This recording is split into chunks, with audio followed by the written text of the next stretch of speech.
Podemos? Então, antes de mais nada, confirmando as datas, a aula de quinta-feira vai ser uma aula de exercícios para discutir essa última lista, que, como vocês podem ver, não é para ser entregue, tá? É para orientar aí o estudo para a prova.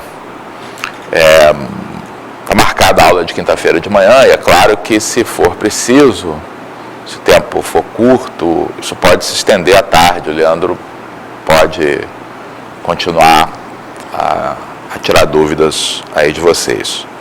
Prova confirmada para sexta-feira. Como sempre, vocês podem trazer uma folha de anotações para se lembrar aí das coisas que, porventura, vocês considerem importante estar anotadas. E o assunto da segunda prova é o que não caiu na primeira, exceto que eu não vou perguntar nada sobre dithering, não, sobre diterização. Ou seja, vai ser sobre nada. Nenhum problema, pelo menos. Posso pedir em alguma das afirmativas lá, de verdadeira ou falsa, vai ter uma questão desse tipo. Posso fazer uma pergunta conceitual, mas não uma pergunta operacional sobre dithering. O assunto é objetos gráficos no plano e no espaço, e o processo de visualização no plano e no espaço, que é o que a gente fez aí nas últimas 3 listas. Tá? Bom, para completar isso aí, vamos lembrar onde é que estávamos na aula passada.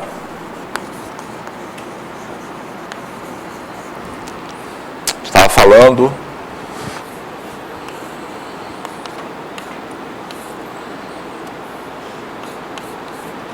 de que vamos nos preparando para descrever as transformações que sofre, tá, um determinado elemento,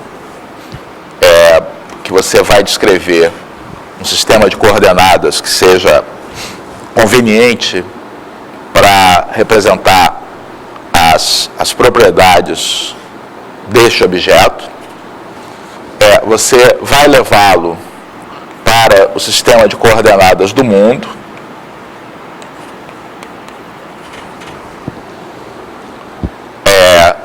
Então, no sistema de coordenadas, na passagem aqui para o sistema de coordenadas do mundo, esse objeto pode sofrer transformações, então pode ser rodado, escalado, se tornar maior, menor, tá? E esse posicionamento, tá, é feito utilizando transformações do gênero que nós já tínhamos visto na parte de computação gráfica 2D. Tá? Tipicamente, você vai usar rotações, escalamentos, translações para fazer esse posicionamento. Então, nessa passagem não tem grande novidade. Tá? A grande novidade, tá, é que agora nós temos que produzir uma imagem bidimensional desse objeto. Tá? E para isso é preciso especificar a forma como essa projeção vai ser feita.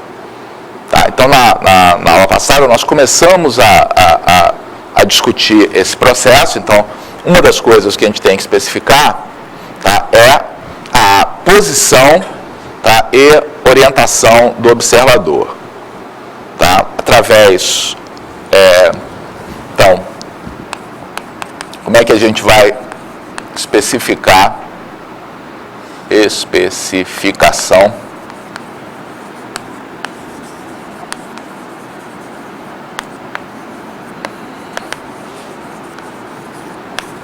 da câmera virtual? Então, a primeira coisa é a posição do observador.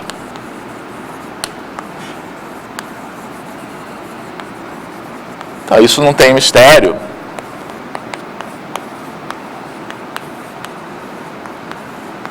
O que a gente vai fazer é especificar as coordenadas de onde o observador está situado.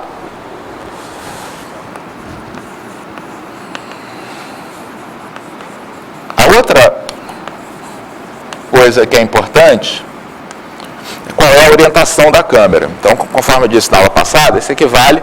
Então, eu estou situado aqui, então fixei a posição dos meus olhos, essa é a posição.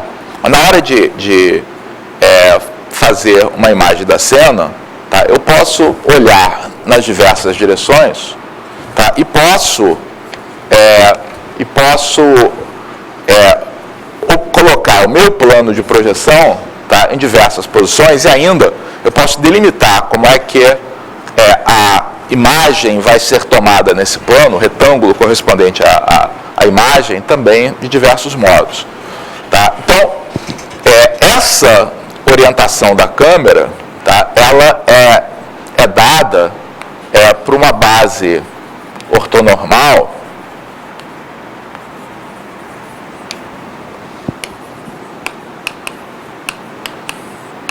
formada por 3 vetores U, V e N. Tá? Só que essa não é a maneira natural de fazer isso. Então, a gente viu na aula passada, tá, que a maneira natural de fazer isso é especificada por meio de 2 informações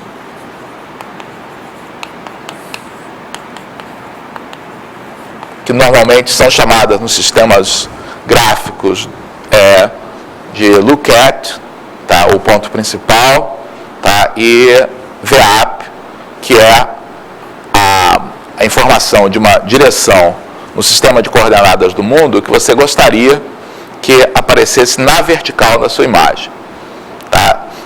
Isso normalmente não é possível, tá? Porque a partir do momento que você define, tá, qual é a direção perpendicular ao plano de projeção, tá, apenas direções que sejam perpendiculares a esse vetor têm a possibilidade de serem paralelas ao plano da câmera e, portanto, se projetarem na vertical. Qualquer outra direção vai estar inclinada em relação ao plano da câmera, portanto, vai ter um ponto de fuga correspondente a ela. Então, quando você especifica independentemente um vetor VAP, pode ser impossível que ele se projete sempre na vertical. Tá? Então, a gente faz o melhor possível, que é pegar a direção mais próxima, tá, que seja paralela ou que seja perpendicular ao vetor N. Tá? E nós vimos na aula passada que a gente pode fazer isso através de 2 produtos vetoriais. Tá? Isso foi feito aqui na aula passada. Então, nesse momento, nós estamos aqui nessa situação. Você especificou onde é que o observador está, tá? E você já tem associado aqui ao observador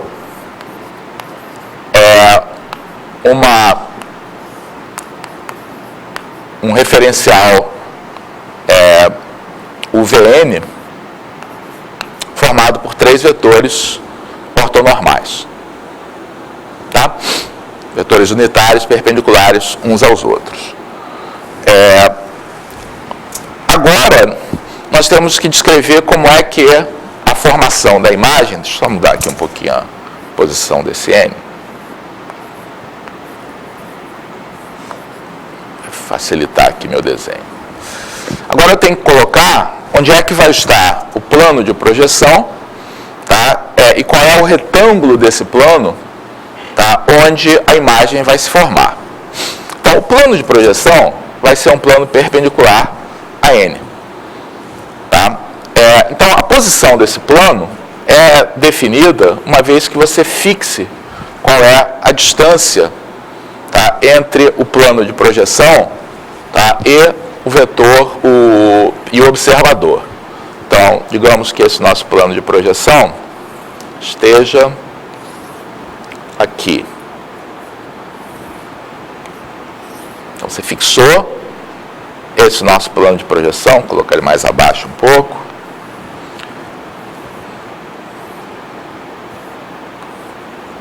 Digamos que D seja essa distância, tá, que aqui está.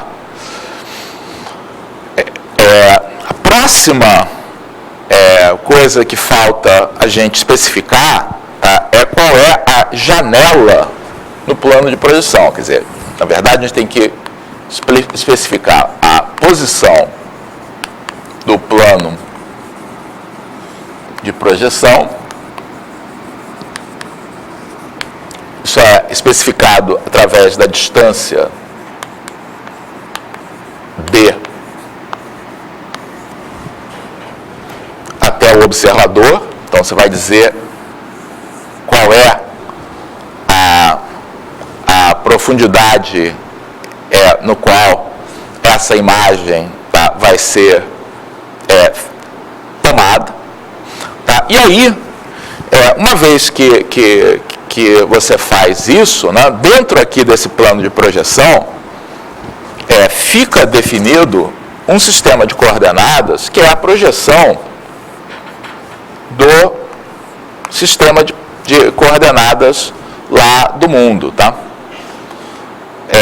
Então, para definir essa janela, eu vou ter que definir um retângulo, tá, dentro aqui desse plano.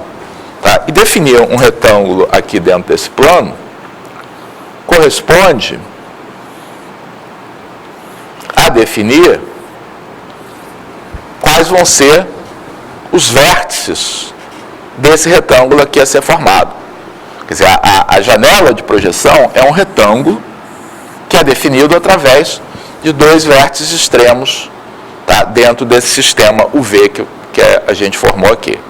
Então, depois de especificar o plano de projeção, eu vou especificar a janela. E essa janela, em princípio, ela vai ser especificada por um U0, V0, U1, V1, que vão ser as coordenadas de dois cantos opostos.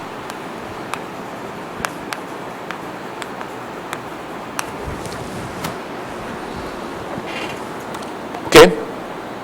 Só que, da mesma maneira, tá, como especificar a orientação da câmera, tá, por um vetor, uma base ortonormal não é natural, também não é natural para você pedir para alguém que está querendo projetar como é que essa cena vai ser formada, tá, que faça essa especificação pensando nessas duas informações. Tá? Até porque, a rigor, elas têm uma certa redundância aqui. Tá? Porque eu estou dizendo o seguinte, tá? Você vai projetar a sua imagem, digamos, sobre esse retângulo aqui. Tá? Se você dobrar a distância, tá, do plano de projeção, tá, e ao mesmo tempo dobrar as dimensões desse retângulo, tá, o que vai acontecer é que a imagem a ser formada vai ser exatamente a mesma. Então, uma figura à parte, que eu estou dizendo é o seguinte: você tem aqui um certo retângulo no qual a imagem está sendo formada. Então, esse retângulo, junto lá com o centro de projeção, determina uma pirâmide. Tá? Se você prolonga aqui as arestas da pirâmide, tá, e faz aqui uma outra seção paralela, tá? Se você tem aqui um objeto aqui do mundo, a projeção desse objeto, tá, sobre esse retângulo dá o mesmo resultado da projeção sobre esse retângulo. Vai dizer, não, mas tem tamanhos diferentes. Sim, mas quando você levar esse retângulo para a tela, tá, essa diferença de tamanho, tá, é compensada pela projeção. Tá? O resultado é exatamente o mesmo. Então, os pontos aparecem nas mesmas posições relativas. Está claro isso? Então, primeiro, essa informação de onde a imagem se forma não é importante. Tá? A informação precisa de qual é a janela, o 0, V0, 1, V1, também não é importante. O importante é esse par de informações, elas estão ligadas. que é natural, tá, a gente fazer ou pedir para uma pessoa que está especificando uma imagem, tá, nos dizerem o que a gente, um fotógrafo, tá, que vai, para quem você vai pedir para fazer uma foto, tá, aqui da sala, então ele já está aqui, tá, pensa no que está faltando a gente identificar. Está com a câmera prontinha, tá, já está posicionada, tá, ela já está orientada na direção correta, tá? Então, na verdade, o que esse plano, tá, e a janela vão definir, tá, na verdade, qual a informação, qual o nome que a gente usa para isso numa câmera, qual o controle que a gente tem adicional aqui numa câmera. Qual a decisão adicional que a gente tem uma vez que escolhemos onde vamos ficar e como é que vamos apontar a câmera. O que falta aqui? Zoom. Tá, em geral, as câmeras têm um controle de zoom que pode ser óptico, no qual as lentes aí se adaptam, ou pode ser também, muitas vezes esse zoom é um zoom puramente digital, tá? Em que o que ele faz é só selecionar uma área da imagem que se forma lá no fundo da câmera. Tá? Tudo que está faltando é a gente querer dizer se uma pessoa que está aparecendo aqui nessa cena vai aparecer ocupando a foto toda, ou se vai aparecer como uma pessoa, como um pedacinho apenas da foto. Tá? Isso é definido de acordo com o tamanho relativo, tá, desse retângulo, não o tamanho absoluto dele, mas o tamanho relativo dele em função da distância d. Então, na verdade, o que importa não são esses valores, tá, mas sim a razão entre eles. Tá? Ou seja, a gente pode muito bem, se quiser, fixar isso aqui como 1. Tá? Então, a gente pode combinar o seguinte, olha, eu sempre, o que, aliás, corresponde ao que acontece nas câmeras. Tá? Nas câmeras, normalmente a imagem se forma numa posição fixa, tá? Na posição onde está o sensor, onde está o filme. Tá? Então, eu posso fixar esse valor e mexer apenas com esse aqui. Tá? Já seria uma coisa mais absoluta. Tá? Mas tem mais do que isso. Normalmente, tá, quando eu posicionei uma câmera normal, tá, tem câmera específica que permite fazer coisas diferentes, tá, mas numa câmera normal, a partir do momento que eu fiz isso, tá, o retângulo, eu posso controlar o zoom. Tá? Ao controlar o zoom, eu vou ter retângulos diferentes, tá, no plano de projeção. Mas todos eles têm o centro sobre o pé da perpendicular traçada do observador até o plano de projeção. Note que nessa especificação que está aqui, isso não precisa ocorrer. Tá? Você pode ter qualquer retângulo, tá, sobre o plano de projeção. Tá? O que acontece é que, normalmente, a janela é centrada na projeção de O sobre o plano de projeção,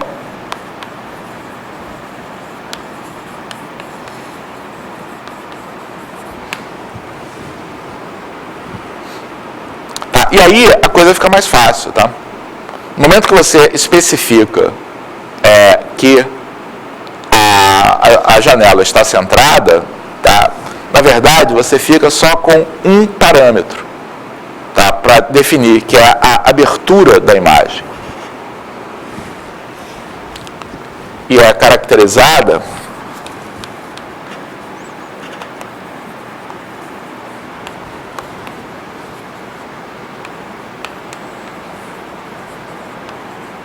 pelo ângulo de visão vertical. E, na verdade, são dois são dois parâmetros, e pela razão de aspecto.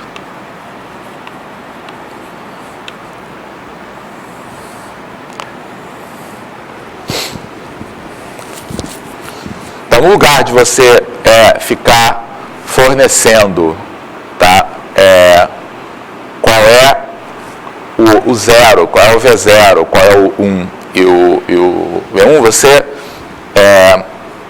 a gente vai chamar esse ângulo aqui de alfa. Tá? Não sei se o livro tem uma notação para razão de aspecto. Deixa eu ver se tem.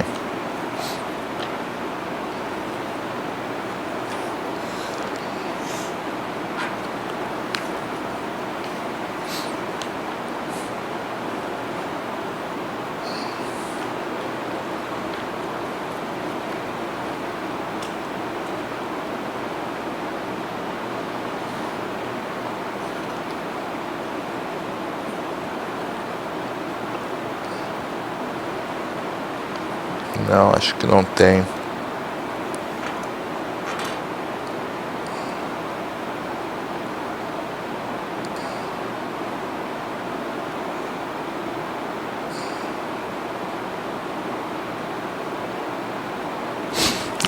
Acho que o livro, se tem, eu não achei qual é essa razão de aspecto, eu vou chamar de K. Então, a partir do momento que você especifica, tá, a razão, o ângulo de visão, tá, e a razão de aspecto, tá, você pode produzir valores consistentes de D, o 0, V0, o 1 e V1. Tá? Porque você tem qual a relação que a gente vai ter. Então, olhando agora de perfil, o que eu estou dizendo é isso. Esse ângulo aqui é alfa. Tá? Essa distância, tá, aqui, tá, é D. Tá? Então, o que eu estou dizendo é que esse valor que está aqui vai ser 2 vezes D tangente de alfa sobre 2, certo?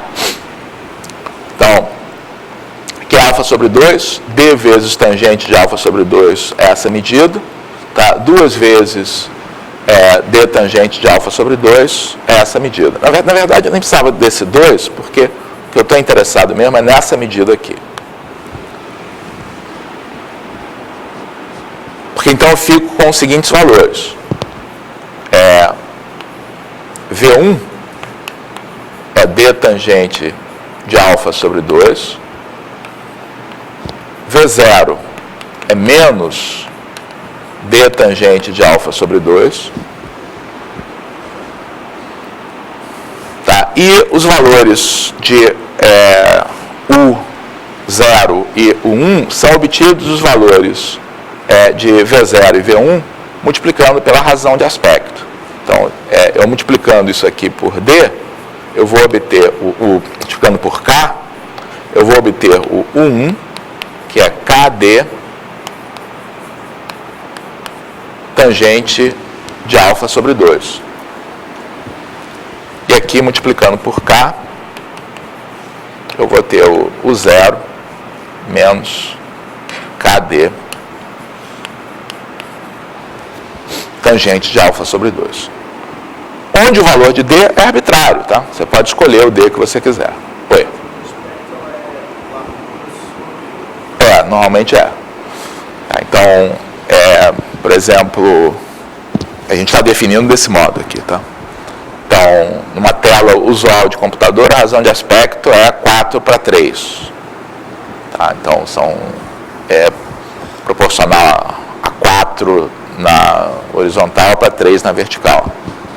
Uma widescreen normalmente é 16:9, por exemplo, é um tamanho popular aí de razão de aspecto. Ok? Então, realmente, se a gente está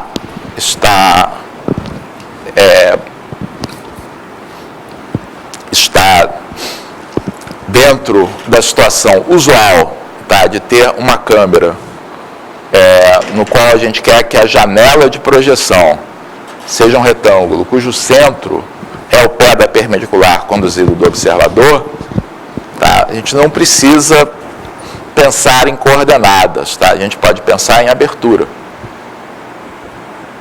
Tá? Então, nos sistemas nem pedem que você diga qual é o D, porque eles sabem que o D pode ser escolhido. Tá?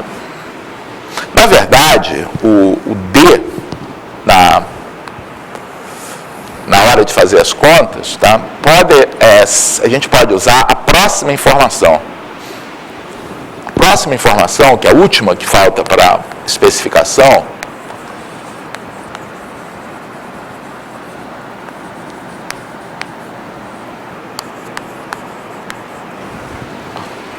é a posição dos planos near e far. Então, voltando aqui a nossa, ou uma ilustração, tá, ou a outra, tá, quando a imagem se forma, tá, ela vai definir uma região do espaço onde estão os pontos visíveis, os pontos que têm projeção aqui sobre a imagem a ser formada. Tá? Esses pontos do espaço, tá, formam uma pirâmide, né, de vértice lá no observador. Tá?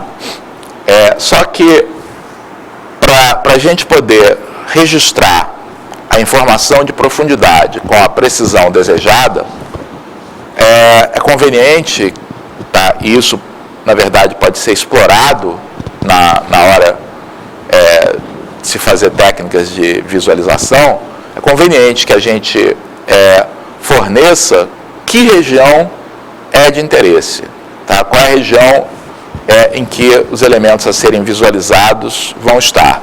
Isso equivale, na verdade, a você trocar, tá? Transformar, tá? Essa pirâmide, tá? Ela passa a ser,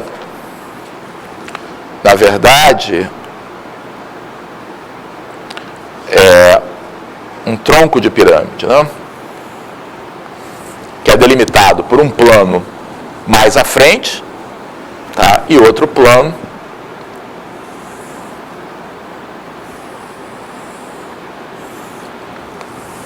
mais atrás. Tá? O que vai estar visível é o que estiver entre esse plano e esse aqui. Então, note que você tem 3 planos paralelos. Tá? O plano onde se forma a imagem, tá? O plano near e o plano far. Então, o que normalmente os sistemas fazem é, já que, na verdade, esse D, tá, é algo que eu não preciso determinar, faz logo a projeção ou no near ou no far. Tá?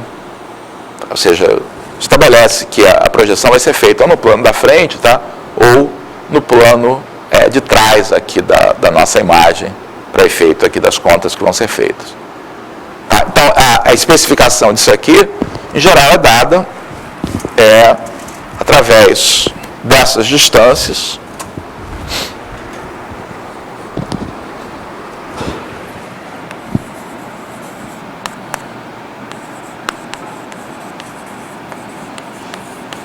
A gente vai chamar de N e F, né, ao observador.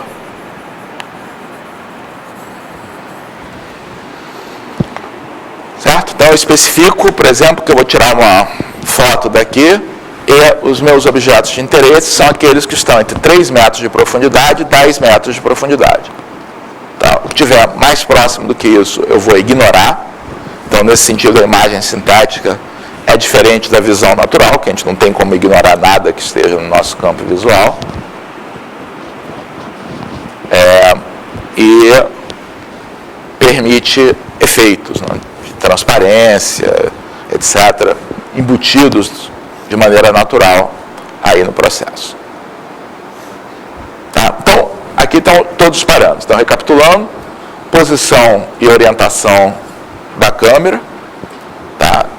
Isso é feito através do posicionamento do observador, da especificação de um ponto principal ou lookout, tá? E de um view-up, tá? De um vetor que fique mais próximo possível da vertical na visualização, tá? E o que corresponde a... Então, na verdade, aquela parte lá da esquerda é o que normalmente se chamam os parâmetros extrínsecos da câmera, que estabelecem qual é a relação da câmera com o meio ambiente, tá? Sua posição e orientação. Tá? Esses aqui, tá? Que basicamente, tá? É a abertura da câmera, no final das contas, tá? São chamados parâmetros intrínsecos da câmera. Tá? Eles especificam, tá? Essa distância D. Essa distância D, muitas vezes, pelo paralelo com a câmera fotográfica digital convencional, chamada distância focal. Tá? É a distância entre o centro óptico, tá? E o ponto onde a imagem se forma. Tá? É isso que a distância focal é. Tá? Então, numa câmera, tá? O que o jogo de lentes faz, tá? É alterar a distância focal.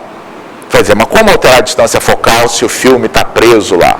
Não, o que ela altera é o centro óptico da câmera. Tá? Através do jogo de lentes, ela consegue alterar a posição do centro óptico, tá?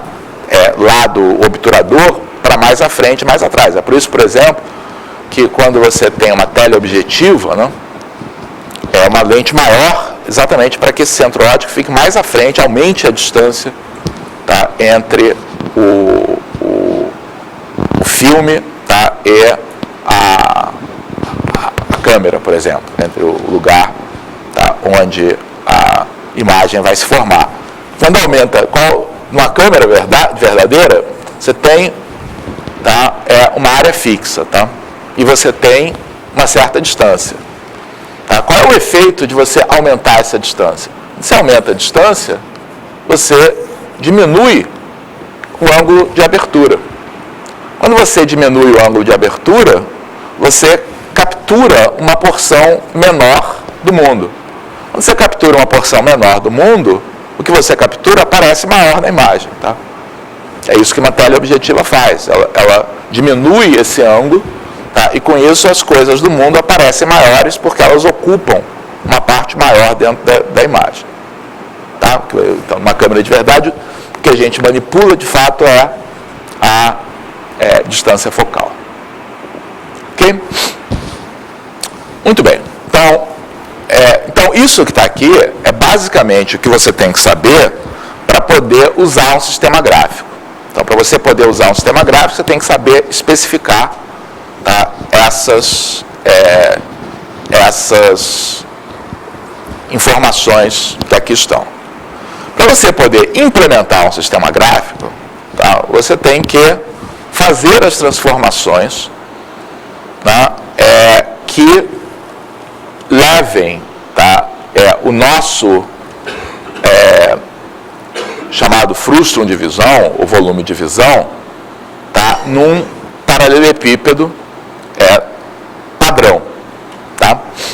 Então é isso que a gente vai fazer agora.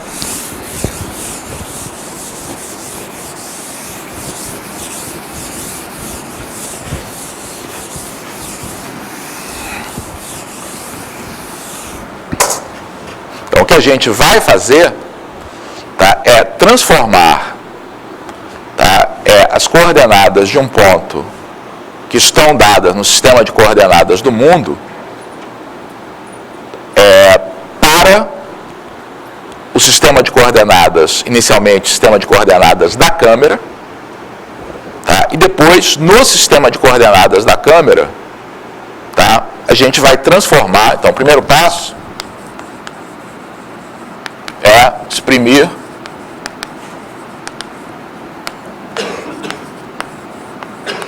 coordenadas x, y, z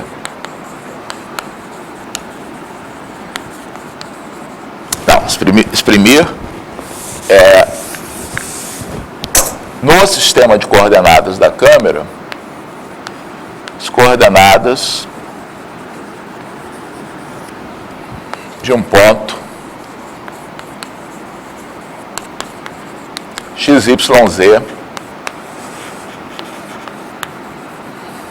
o sistema de coordenadas do mundo. Para a gente jogar fora o sistema de coordenadas do mundo e passarmos a trabalhar, tá, unicamente com esse sistema que está aqui. Tá?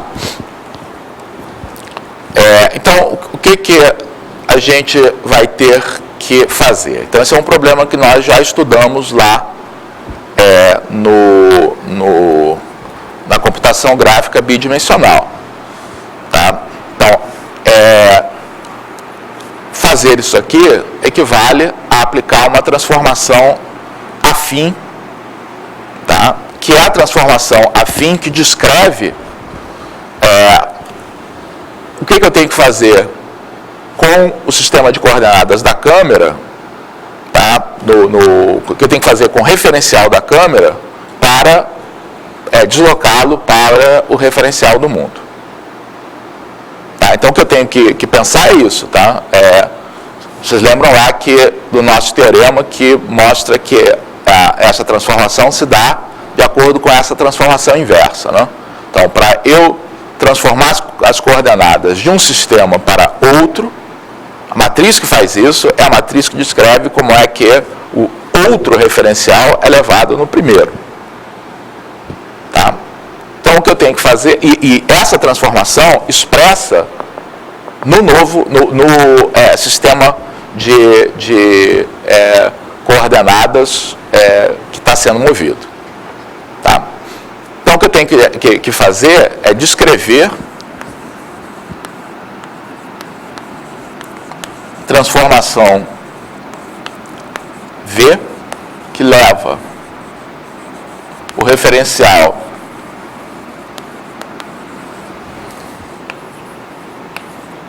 do sistema de coordenadas da câmera no referencial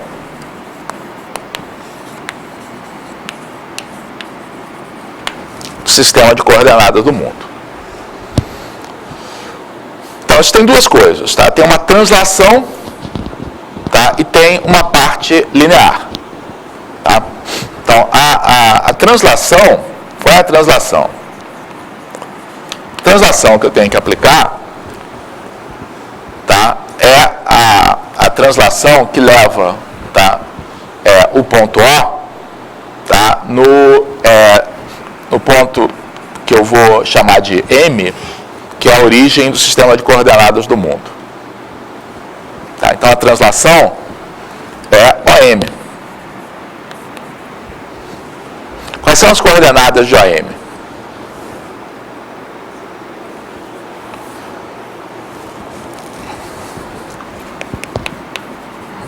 As coordenadas disso aqui é M menos O, que é igual a menos OX menos OY menos OZ.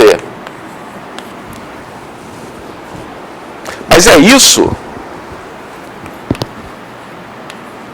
no sistema de coordenadas do mundo, tá? Porque eu exprimi isso aqui, as coordenadas da câmera são expressas no sistema de coordenadas do mundo. Só que tem que ser dado no sistema de coordenadas da câmera. Mas como isso aqui é uma base ortonormal, é particularmente simples, né?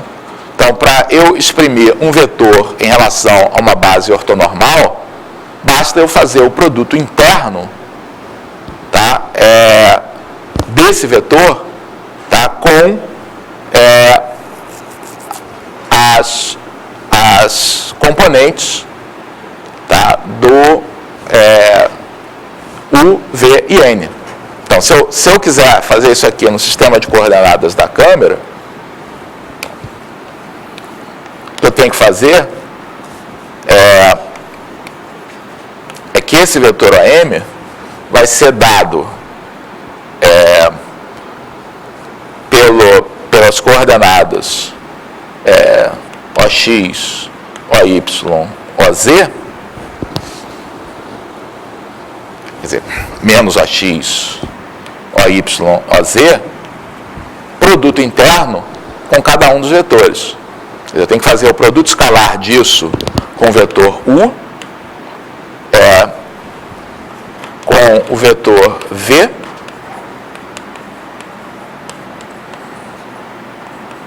e com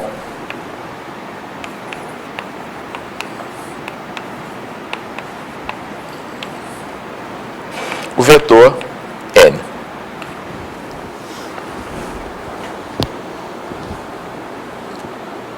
Ok? Então, repetindo, se eu tivesse que exprimir esse vetor de translação no sistema de coordenadas da câmera, tá? Eu simplesmente pegaria as coordenadas e pegaria o sinal contrário.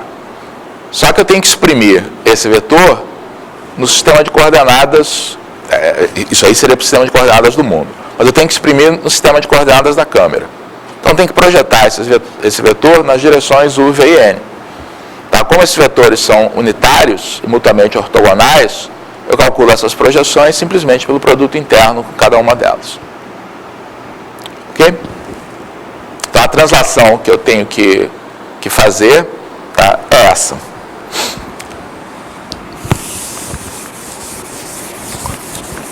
Agora, qual é a parte linear? Essencialmente, uma rotação.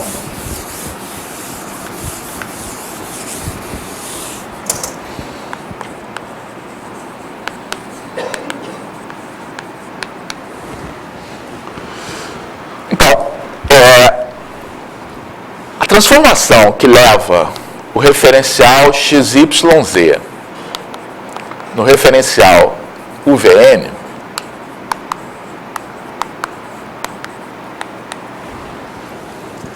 é dada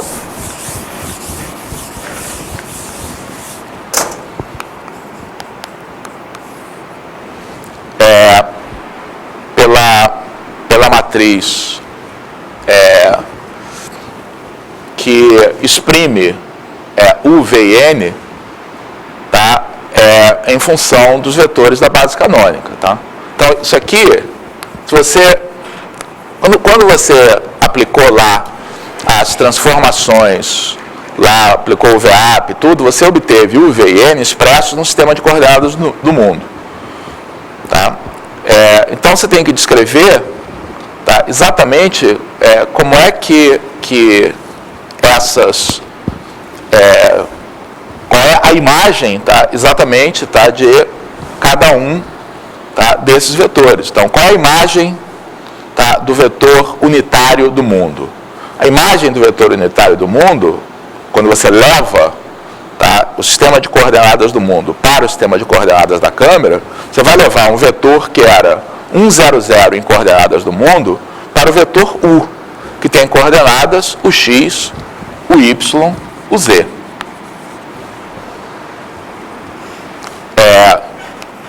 Mesma coisa para o V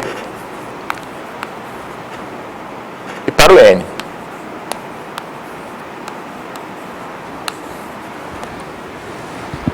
Ok? Logo, se você quiser fazer o contrário, levar de UVN para o XYZ, a transformação que você tem que aplicar é a inversa dessa aqui. Mas qual é a inversa dessa transformação? Porque o que acontece é que essa matriz aqui é uma matriz ortogonal. Tá? Matriz ortogonal tem a propriedade de que a sua inversa é a sua transposta. Então, essa inversa é simplesmente a transposta. E é fácil verificar. Por quê? Porque quando você multiplica essa matriz transposta, o X, o Y, o Z, VX, VY, VZ, NX, NY, NZ, fácil a gente ver que o produto dessas duas matrizes é a identidade. exemplo, quando você multiplica a primeira linha dessa matriz pela primeira coluna, é melhor o contrário, quando a gente multiplica a primeira linha dessa matriz pela primeira coluna dessa aqui, o que a gente está fazendo é achando a norma do vetor U, que é 1. Ok? Então, estamos prontos para descrever qual é a forma final aqui de V.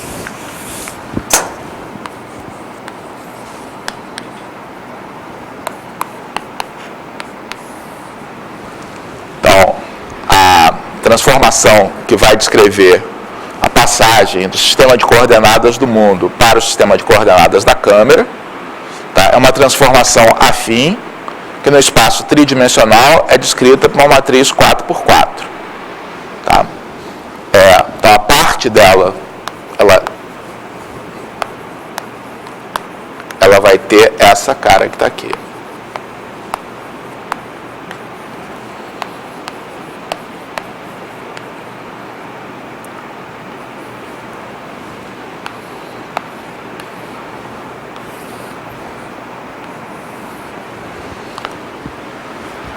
E a parte de translação,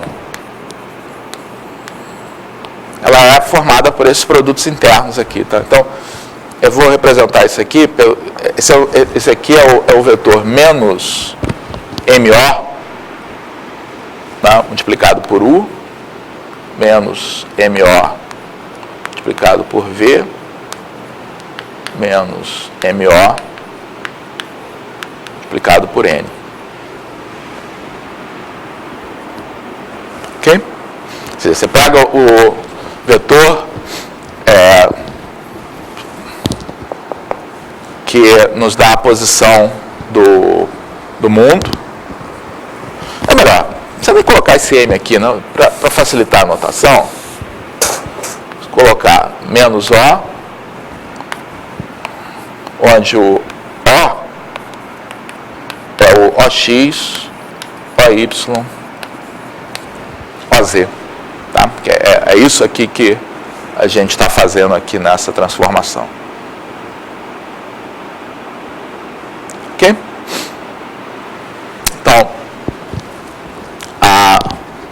levar um ponto do sistema de coordenadas do mundo para o sistema de coordenadas da câmera é aplicar essa transformação. Essa é a primeira transformação que a gente aplica, mas é claro que isso significa que no produto de transformações que corresponde a essa composição é que vai estar mais à direita, tá?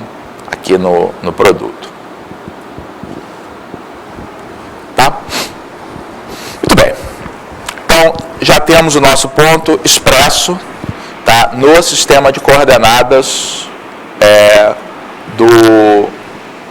no sistema de coordenadas da câmera. Agora, temos que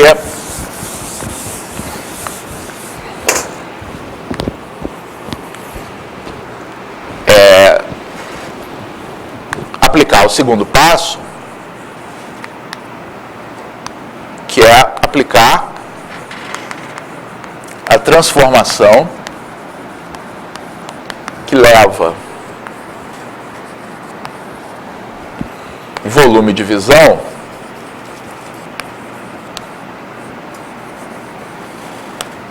no paralelepípedo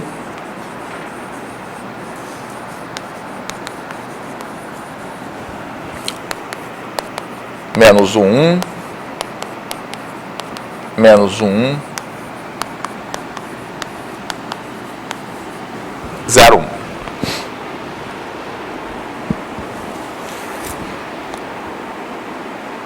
Então, o que eu estou fazendo aqui, a imagem vai ser codificada nesse retângulo padrão de menos 1 a 1, tanto no eixo X quanto no eixo Y, né?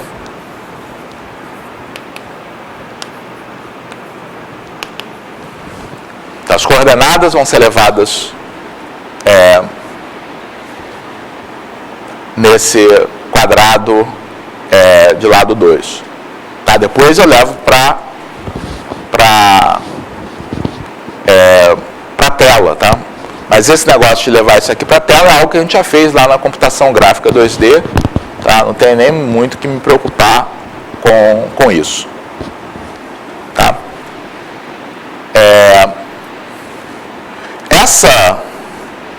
Esse espaço que está aqui,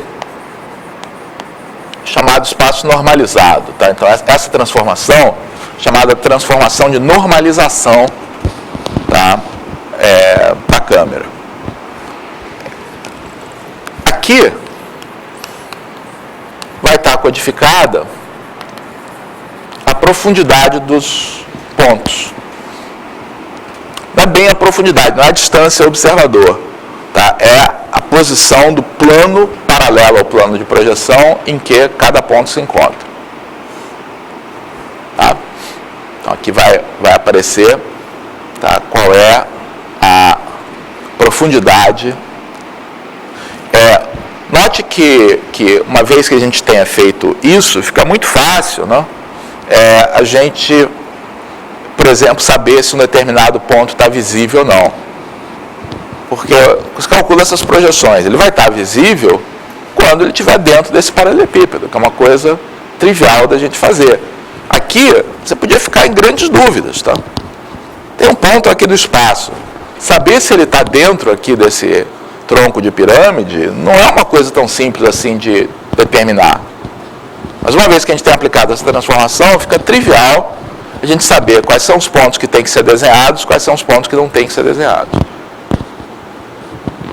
Tá? Tudo que eu tenho que fazer é fazer essa transformação. Tá? Muito bem. Essa transformação que está aqui, tá? Ela, que corresponde ao segundo passo, ela vai ter, na verdade, 3 etapas dentro dela.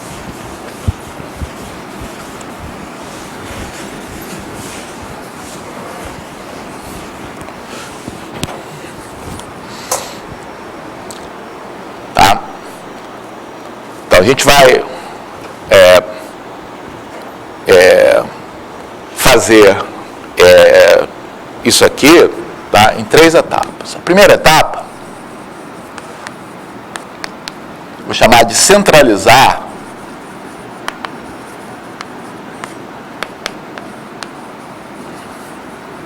o volume de visão.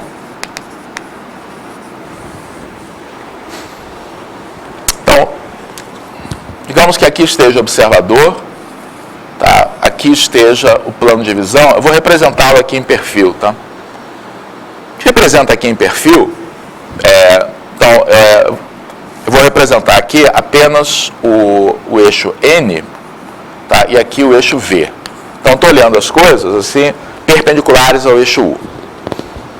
Tá? Então, esse volume de visão, ele pode não estar centrado, tá? Ele pode estar numa posição em que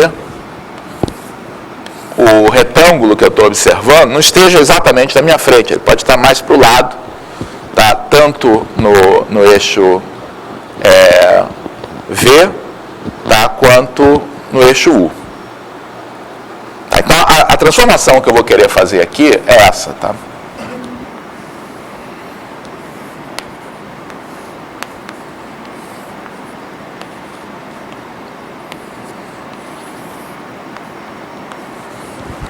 Querer fazer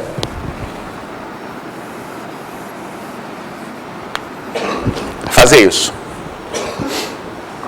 tá? Manter essa dimensão. Então, essa dimensão que está aqui, tá, é igual a V1 menos V0, né? Diferença entre a maior coordenada na direção V e a menor coordenada na direção V. Tá? E o que eu vou querer fazer aqui é fazer com que isso seja V1 menos V0 sobre 2, tá? Embaixo a mesma coisa. Ok? Quero fazer essa transformação aqui, tá? Pegar o meu volume de divisão, tá? E arrastar todo esse tronco de pirâmide de tal maneira que ele passe a ficar com o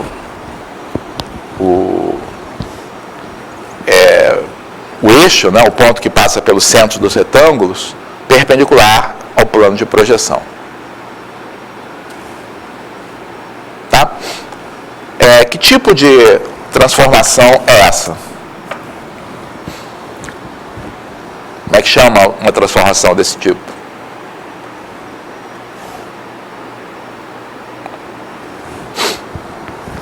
Isso aqui a gente viu lá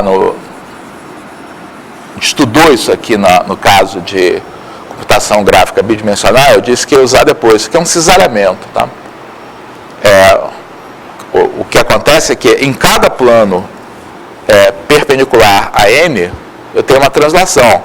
Só que essa translação ela é proporcional, tá, à distância que a gente vai ter que trafegar. Ok? Então, fica mais conveniente, tá, a gente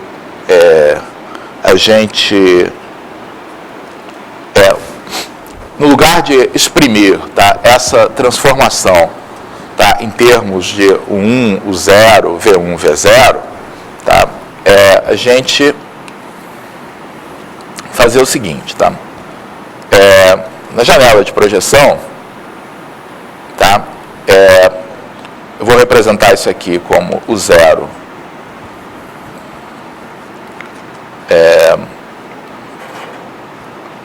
então o que acontece isso aqui não necessariamente está centrado, tá?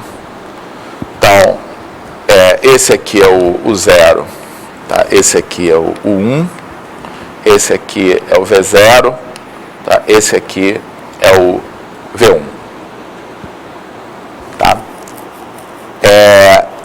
Então, o que eu vou fazer, tá, é chamar essa dimensão horizontal de 2 vezes SU.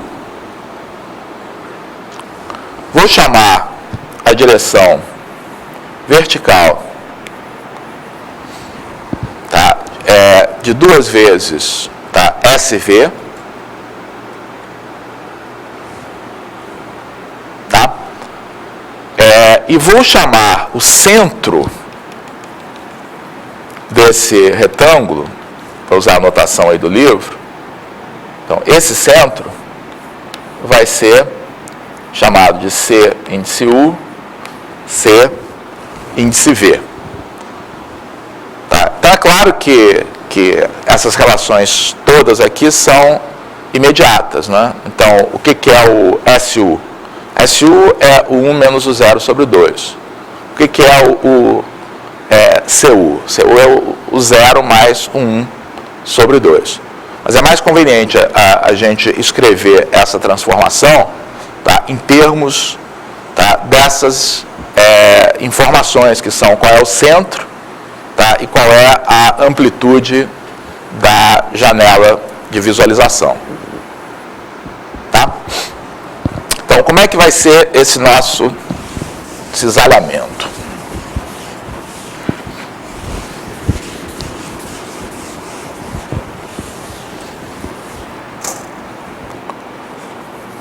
Então, essa matriz C que está aqui, tá, eu posso escrever como matriz 4x4, mas na verdade é uma transformação linear. Tá? Então, eu só vou escrever a parte 3x3 dela. Tá? O resto é 0, 0, 0, 0, 0, 0 com 1 aqui. Ok? Então, como é que é esse nosso cisalhamento? Então, primeira coisa, um cisalhamento tem a propriedade. Então, esse cisalhamento aqui é um cisalhamento perpendicular ao eixo N. Significa que as coordenadas N, tá, tá, são preservadas. Tá? A terceira componente de cada ponto é preservada. Significa que esse cisalhamento tem a última linha, tá, como da forma 001. Tá? E, na verdade, o que acontece, tá, com as projeções, tá, com as coordenadas U e V, tá, de um ponto qualquer. Então, nós vimos lá no plano, tá, que a matriz de um cisalhamento perpendicular ao eixo Y tinha essa cara aqui, né?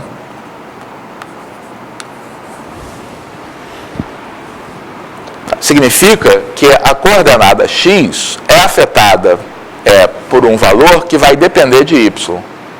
Mesma coisa vai acontecer aqui. Tá? Então, esse nosso cisalhamento, cisalhamentos perpendiculares ao eixo y, tem essa cara aqui.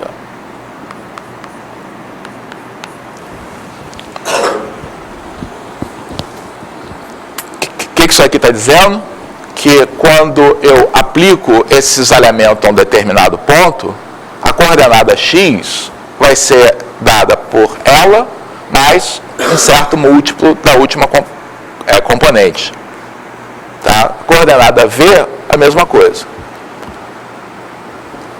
Tá? Eu tenho, então, essas duas informações aqui para decidir quais são. Tá? E a maneira como eu vou decidir como ela é descrevendo o que acontece com o que acontece, tá, com o mais simples aí, a gente descrever, tá, o que vai acontecer, né, com o centro aqui da nossa imagem. Tá? Então, o que a gente quer que aconteça? A gente quer que nessa transformação, tá, o ponto de coordenadas CU, CV, D seja levado no ponto 0, 0, D. Certo? Se eu quero que o centro aqui da minha imagem, que antes tinha coordenadas CU e CV, tá, passe a estar aliado com o eixo N. Então, ele vai ter coordenadas 0, 0, D. Tá? Então, vou chamar esses números aqui de A e B provisoriamente. Tá? Então, o que acontece quando eu faço C, CU, CV, D? Significa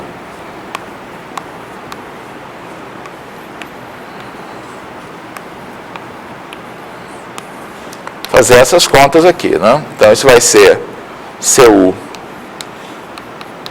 mais AD, CV, isso aqui vezes o CU, CVD, CV mais BD, D.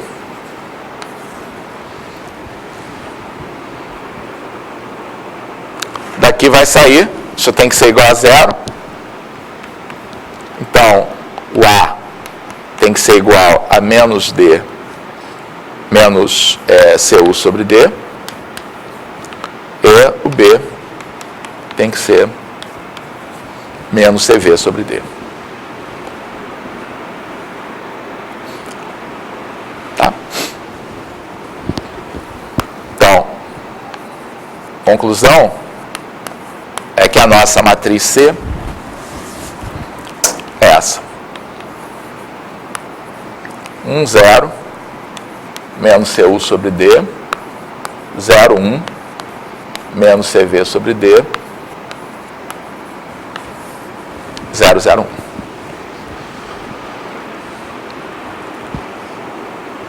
Ok?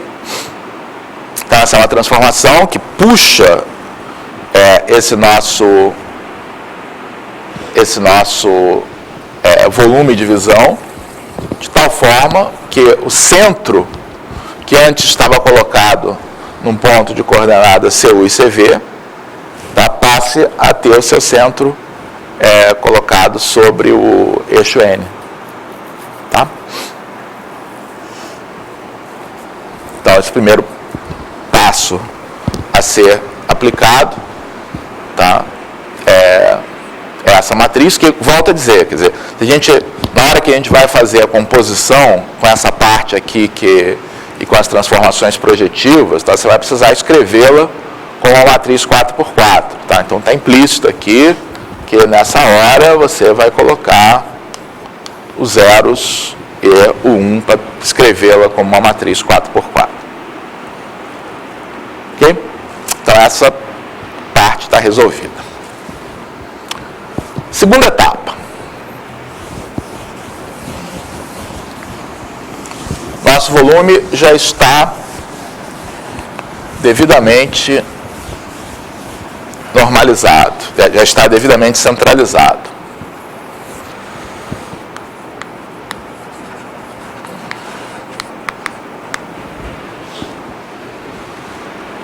O que a gente vai querer agora, tá, então, representando também esquematicamente em perfil,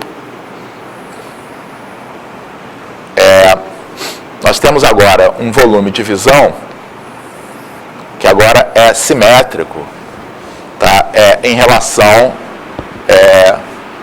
aos eixos, tá, tanto na direção de V quanto na direção de U.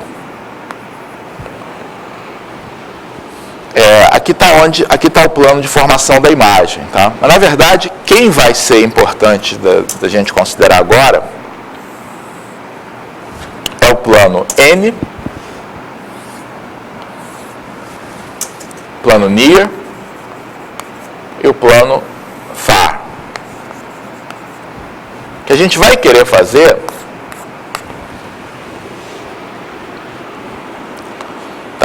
através de uma transformação linear, levar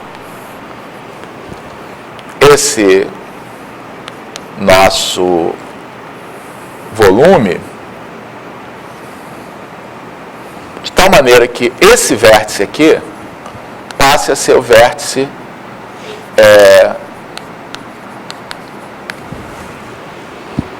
olhando de perfil, né, ele é o 1, 1, 1 e o menos 1, 1.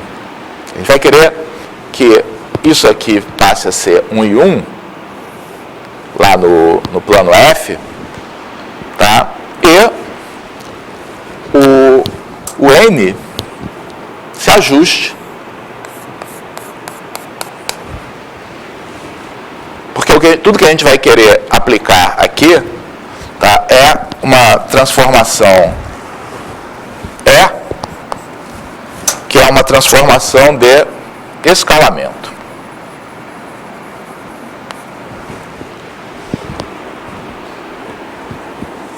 Tá? Então, quais são as coordenadas aqui? Então, quando eu estou representando, tá, esse ponto aqui, tá, quais vão ser os vértices, tá, aqui desse ponto, né? Então, quando eu faço essa transformação, quando eu levo o CU-CV ficar na origem, tá, essa ordenada aqui é igual ao que eu estou chamando aqui de SV, tá? Metade aqui dessa dimensão. Tá? Então, esse ponto que está aqui, depois que eu apliquei a primeira transformação, tá, ele tem coordenadas SU, SV, D.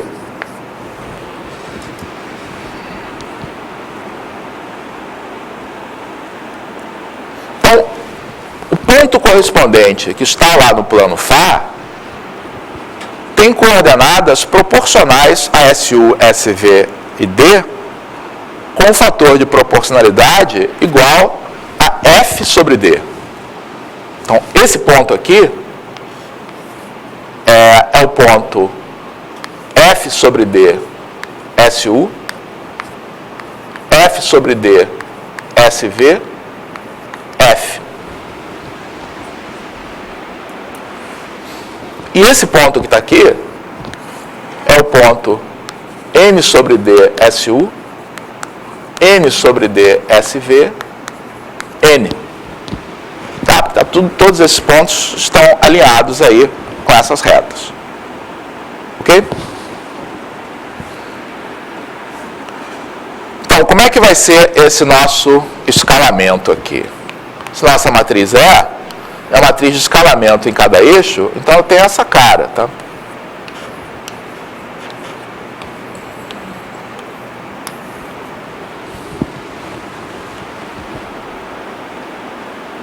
E para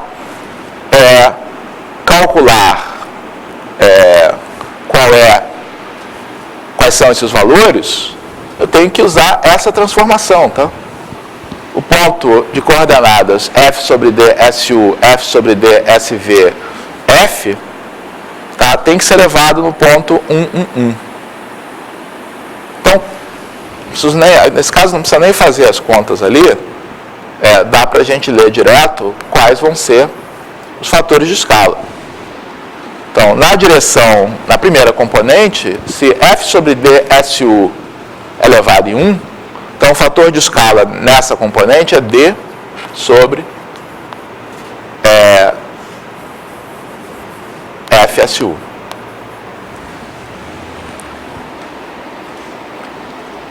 Tá?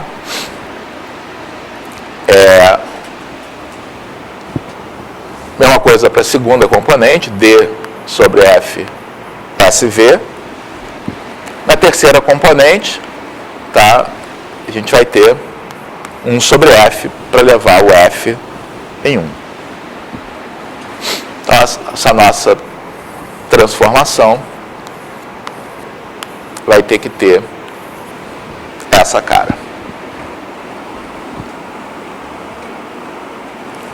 Ok?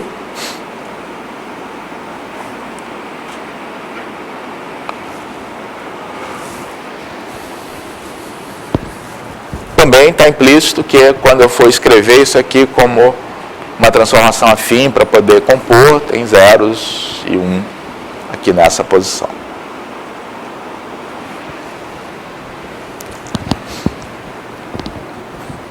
Finalmente, terceira etapa,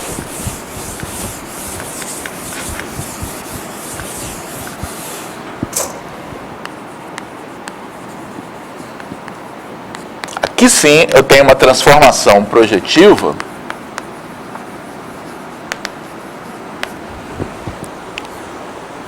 que vai fazer o quê?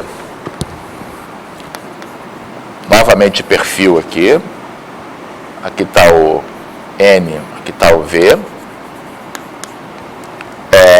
Aqui está meu volume de visão,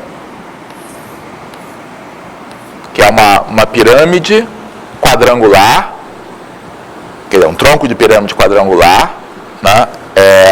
Que tem vértices aqui, mais ou menos 1, mais ou menos 1, 1. Certo? Então, na verdade, esse ponto que está aqui é o ponto 1, 1, 1, mas a rigor aqui é mais ou menos 1, porque na coordenada U tem 2 vértices aqui, né? Aqui nessa posição. É um tronco onde essa componente corresponde ao resultado de eu aplicar esse fator de escala a esse ponto, tá? Então, o que acontece? Quando eu multiplico isso aqui por D sobre FSU, nota que o SU cancela, tá? O D cancela, tá? O que esse ponto aqui é um ponto mais ou menos N sobre F, mais ou menos N sobre F, N sobre F. Não, aqui não é mais ou menos, aqui é N sobre F mesmo. Ou seja, deste ponto para esse aqui, ele tem as componentes proporcionais num fator que é o fator entre a distância até o plano NIR dividido pela distância ao plano Φ. Ok? Então, depois que eu apliquei aquela transformação, eu fiquei com esse tronco de pirâmide. Esse tronco de pirâmide vai ser transformado, e agora eu preciso de uma transformação projetiva que vai levar esse tronco de pirâmide nesse retângulo, nesse paralelepípedo. Né? Então, esse ponto que está aqui é o mais ou menos 1, fica paradinho esse ponto aqui, nada se mexe. Mas essa face aqui é levada para um quadrado também. Tá? Então, esse ponto é o mais ou menos 1, 0, 1. Ok? Nós fizemos algo muito parecido. Fizemos um exercício igual a esse para o plano, lembra? Algumas aulas atrás. Tá? A gente, então, basicamente, a gente tem que repetir, tá? Os mesmos passos, tá? Que a gente fez lá atrás para descrever como vai ser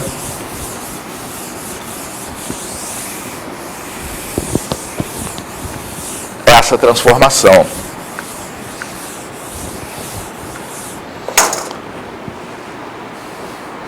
E a maneira aí como a gente fez isso é pensar em coordenadas homogêneas, tá? Do seguinte modo,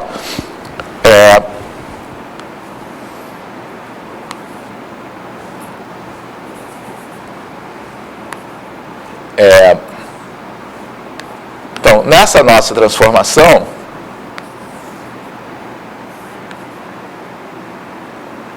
a transformação projetiva que a gente tem faz o que com esse vetor da base canônica? Então, esse vetor da base canônica está representando a direção do eixo U. Mais fácil aqui ver na figura o que acontece com a direção do eixo V. Retas que são paralelas ao eixo V nessa transformação são levadas em outras retas ainda paralelas ao eixo Z, ao eixo V. A mesma coisa acontece no U. Né? Eu estou olhando aqui em V, mas em U acontece a mesma coisa. Então, essa nossa projeção tem que levar esse aqui num vetor de mesma direção.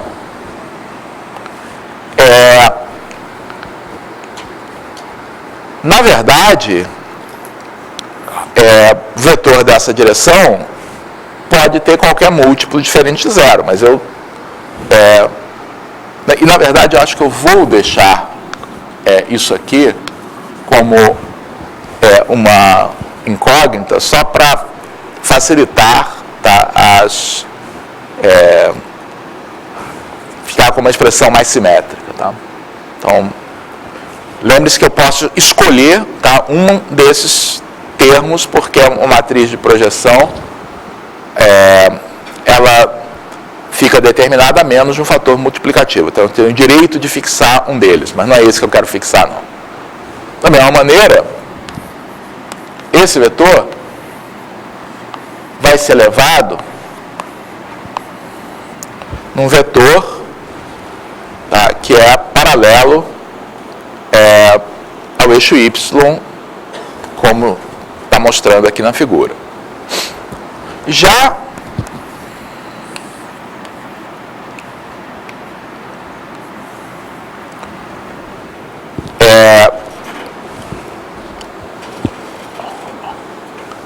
vetores, tá, que o vetor correspondente, tá, à direção n, tá, é a mesma consideração que a gente fez lá atrás. Tá? A gente tem a simetria. Tá? Então, o que vai acontecer com, por exemplo, essas duas retas que estão aqui, essas duas retas que estão paralelas ao eixo n?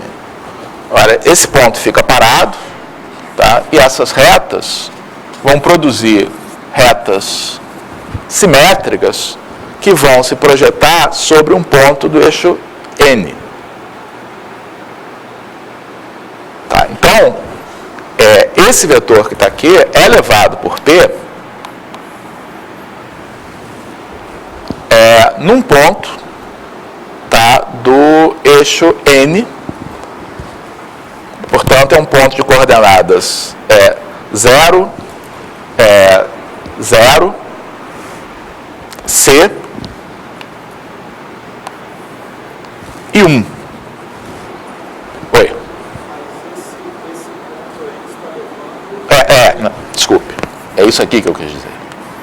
Obrigado.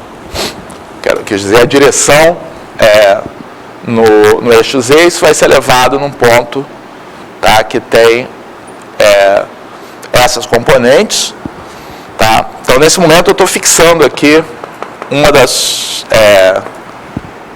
eu vou querer que essa variável aqui seja igual a 1, obter algo simétrico.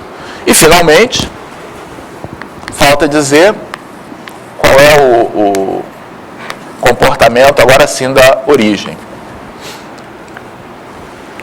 Tá? O que acontece com a origem aqui? A origem é levada nessa direção do eixo n. Então, a origem é levada na direção 0, 0, D, 0. Então, o que eu estou fixando nessa minha transformação, nem sei se é a melhor coisa a fazer, mas é fixando essa componente aqui como sendo igual a 1. Ok? Então, com isso, eu já sei que a minha transformação P tem essa cara.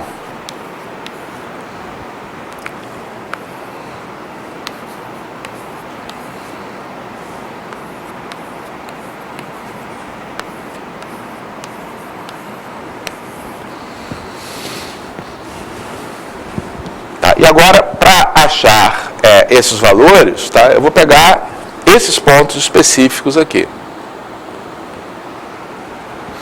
Então, qual é a informação que sai?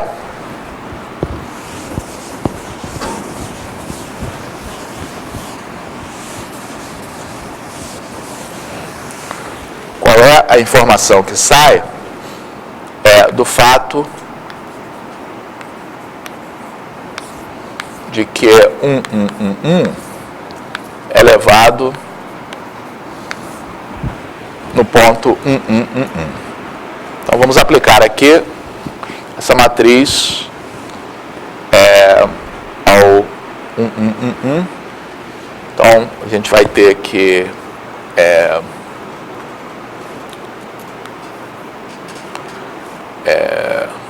A, B, C mais D, 1, é equivalente ao ponto 1. Certo?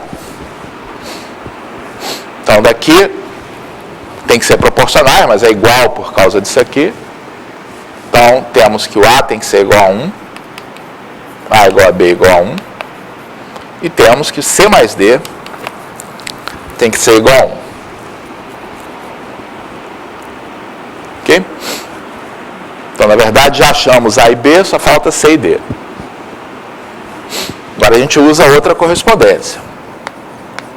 N sobre F, N sobre F, N sobre F, 1 elevado no ponto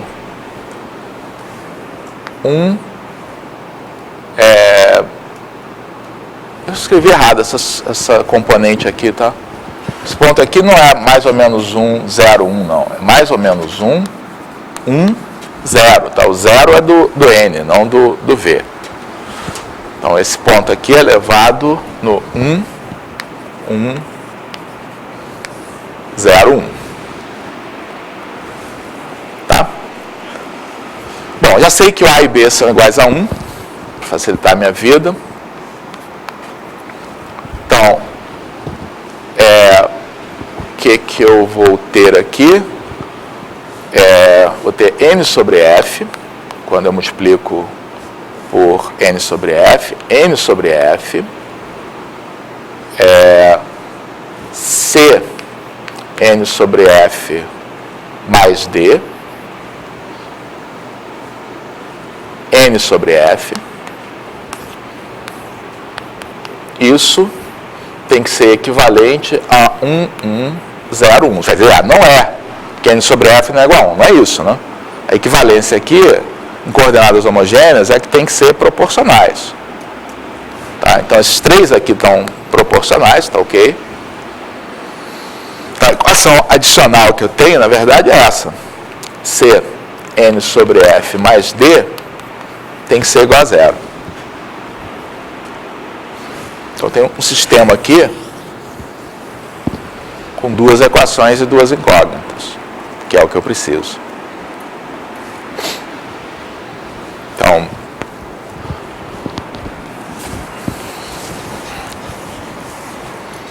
por exemplo, posso substituir isso lá, né? Então, eu vou ficar com C, o D é menos Cn sobre F, igual a 1.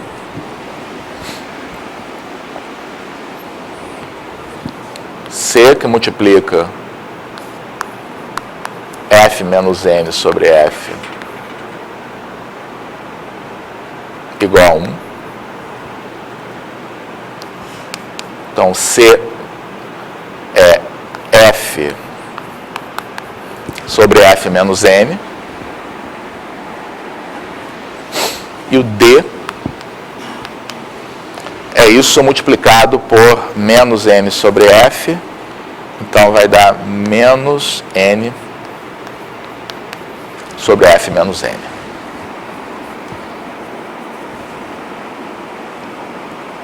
Ok? Tirei daqui, não. D é igual a menos N sobre F vezes isso. Corta o F, fica o N no numerador.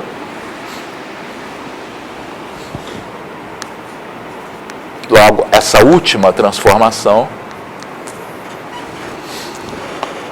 é essa aqui, né?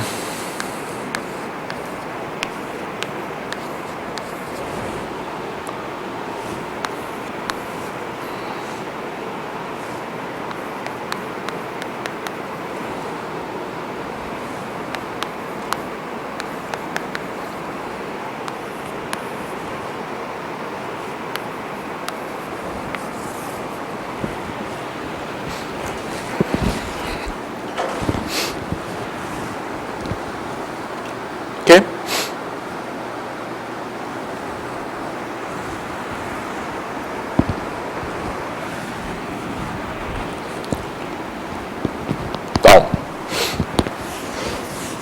Então, juntando todos os passos, né?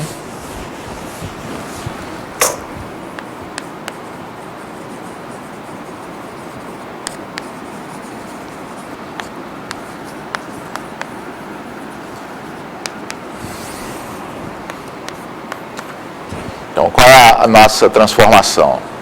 Então, o primeiro passo foi a V, que foi a transformação afim. Depois nós aplicamos o cisalhamento. Depois aplicamos o escalamento. Depois aplicamos a projeção, transformação projetiva que a gente acabou de descrever. Tá? Isso aí leva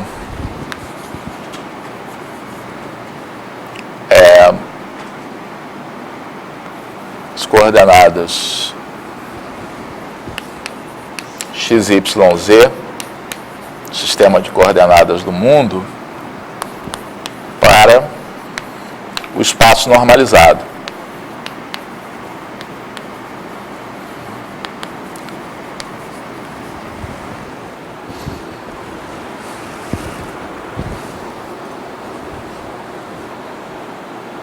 Tá? Onde a gente está pronto para levar para a tela, tá? E para retirar a profundidade, tá? Nos algoritmos de visualização.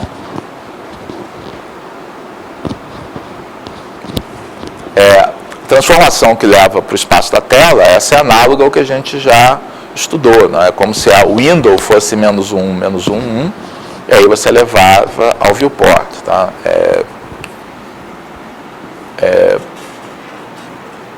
Então, uma transformação window viewport, onde a window é -1 por -1, 1, leva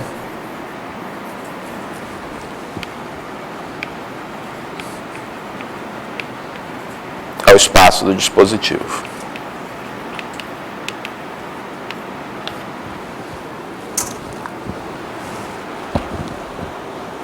Ok? Então, eu não vou ter tempo de explorar isso tanto quanto eu gostaria hoje, tá? Mas eu vou só dizer para vocês que tem. Vou usar aqui o computador um instantinho. Não desce, não? Oi? Não.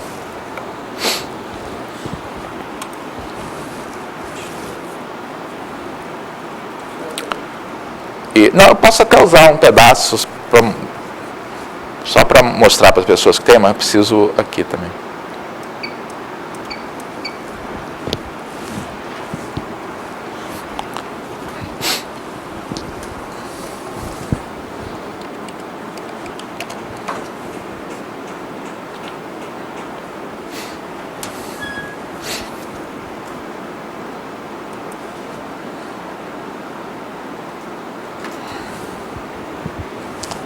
Todas as chaves estão ligadas aí? Oi? Aqui são os refletores.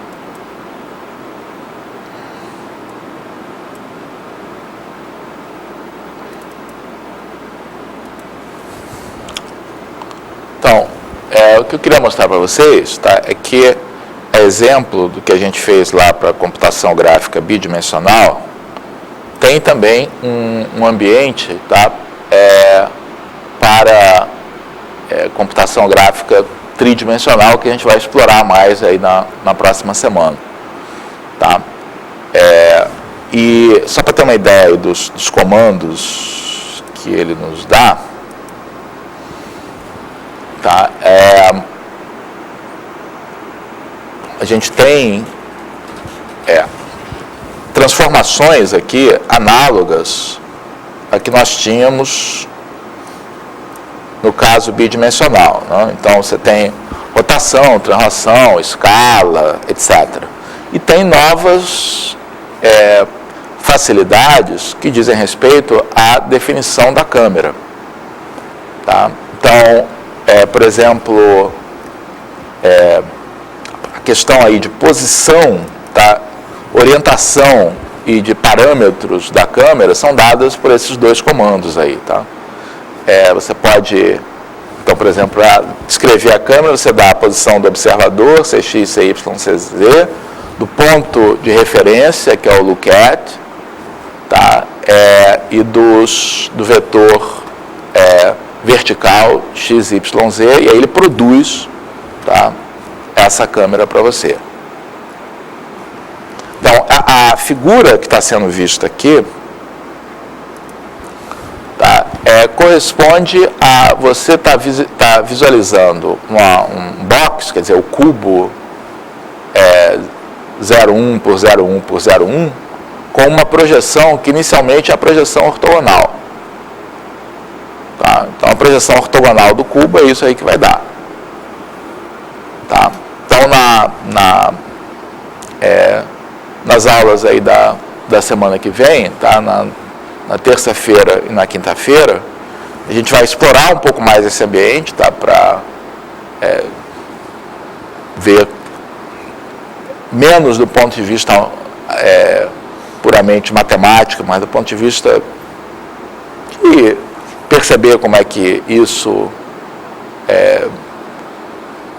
como é que a gente manipula essas informações para produzir imagens tridimensionais, e vamos falar um pouco sobre o outro aspecto, tá? Porque isso que está aí resolve geometria.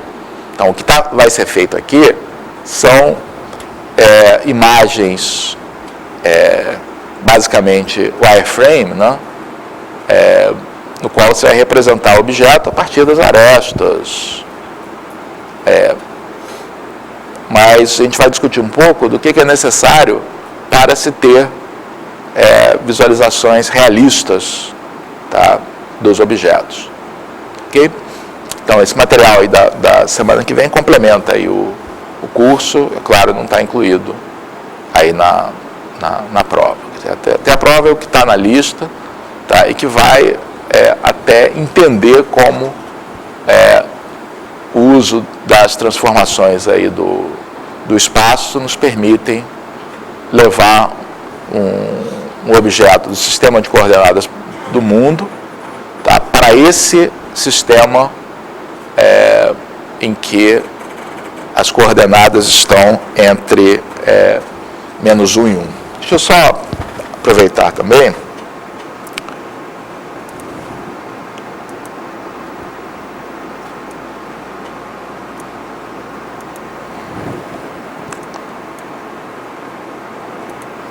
Vou mostrar algumas figuras aí desse capítulo que possam ajudar a gente a entender melhor alguns desses critérios, né? Em particular,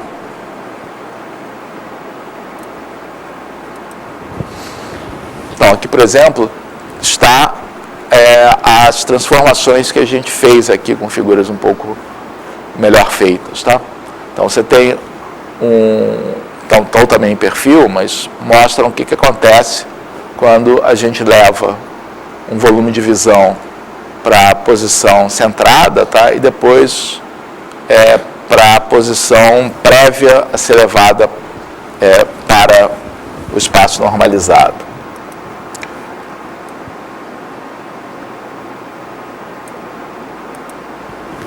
E aqui uma figura tridimensional relativa à última transformação, tá? É isso aí que a gente está fazendo, pegando aquele tronco de pirâmide, tá, e levando nesse paralelepípedo, tá, foi isso que a gente representou esquematicamente aqui em perfil. Tá? Ver se tem mais alguma figura. As outras não acrescentam. Esse esquema aqui mostrando aquela ideia, tá, da aula passada, tá? Você especifica os vetores N e V, e VAP, tá? E dele você tem que tirar a base ortonormal. Então, é isso aí. Então,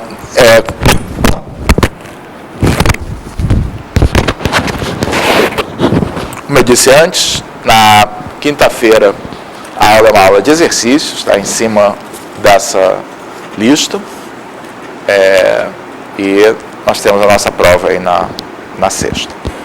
Ok? Mas semana que vem continua.